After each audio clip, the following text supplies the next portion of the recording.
South Africa এবং USA. এই যে ইউএসএ প্রথমবারের মতো পার্টিসিপেট অ্যাজ এ হোস্ট হিসেবে তারা আসলে খেলেছে এবং সুপার 8-এ জায়গা করে নিয়েছে দুর্দান্তভাবে। কতটা আসলে বিস্ময়কর আপনার কাছে এই টিমের? না, তারা যখন বাংলাদেশ টিমকে যেভাবে পরাজিত করলো সিরিজ ওয়ার্ল্ড কাপের আগে, তারা কিন্তু একটা মেসেজ, তারপর প্রথম ম্যাচ যখন কানাডার সঙ্গে যেভাবে 194 চেস করে জিতলো, উইচ ইজ আউটস্ট্যান্ডিং, খুব প্ল্যান, কাম অ্যান্ড কোয়াইট।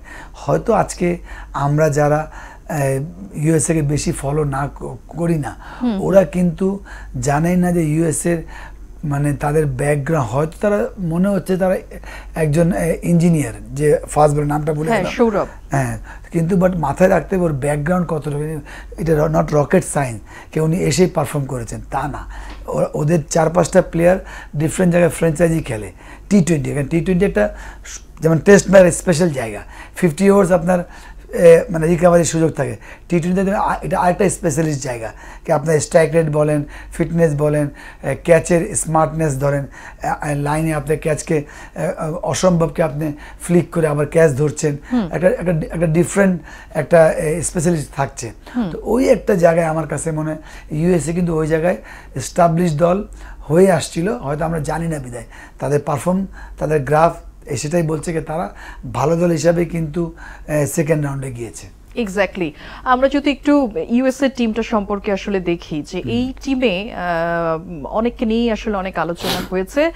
প্রথমে একটু যদি ক্যাপ্টেনের কথা বলি, মোনাক প্যাটেল, তিনি আসলে ইনজুরিতে ছিল, এখন আজকের ম্যাচে তাকে দেখা যাবে।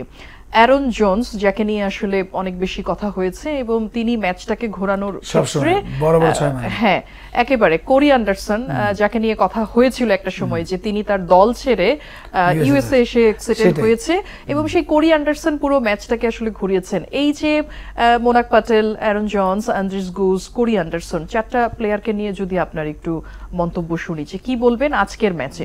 দেখেন, প্রথমে হচ্ছে যে টি-20তে আপনার ফরম্যাটই হচ্ছে যার স্ট্রাইক রেট ভালো থাকবে। আর কিন্তু এই ওয়ার্ল্ড কাপে আমার মনে হয় যে একটা কথা বলি না, যে স্মার্ট ক্রিকেট, আপনার উইকেট স্মার্ট ক্রিকেট খেলাটা কি? স্মার্ট ক্রিকেট মানে গিয়ে আপনি গিয়েই মারলেন, উইকেট পারমিট করছে না, এটা হচ্ছে আনস্মার্ট ক্রিকেট।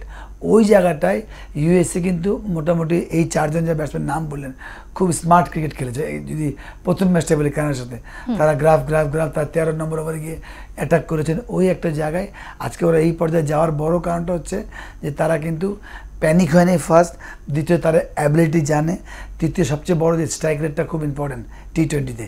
এই ফাঁসা উইকেটেও তারা কিন্তু খারাপ স্ট্রাইক রেটে ব্যাটিং করেনি, যেটা অন্য সব দল সাফার করেছে। এই জন্য তারা আজকে আমরা সাউথ আফ্রিকার এটা আমি 50-50 বা একটু হলে ইউএসএকে এগিয়ে রাখছি।